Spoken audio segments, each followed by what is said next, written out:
Today, Noah and I will be talking about the relationship between E and ln.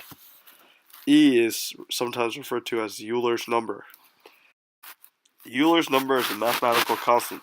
The E constant is an irrational number. Its value has many millions of decimal places.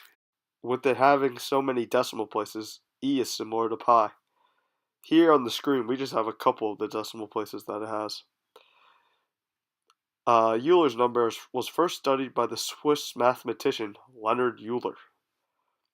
He studied it due to the work of John Napier, who invented logarithms.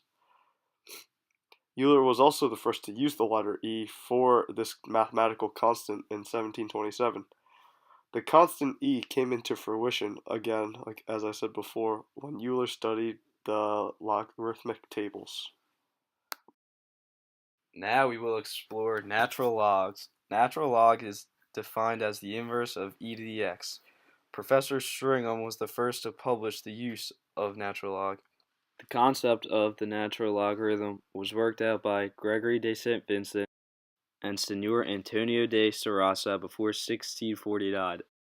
Natural logs give you the time needed to reach a certain growth level. Natural logarithms were inspired from logarithms. Here we have a graph of E and natural log. E is in blue and natural log is in red. It clearly shows the inverse relationship between the two, as it is reflected over the y equals x, which is in green. Now that we know more about E and natural log, we can look at the relationship between the two. As we saw earlier in the graph, they have an inverse relationship. The relationship can be shown by this example. Natural log e to the 7th equals 7, or e to the natural log 7 equals 7 as well.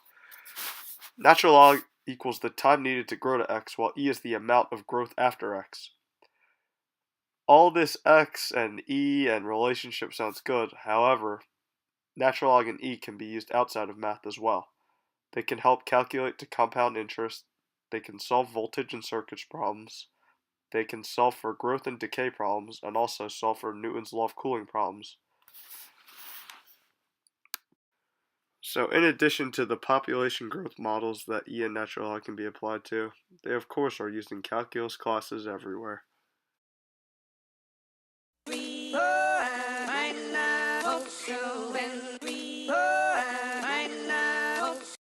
Thank you.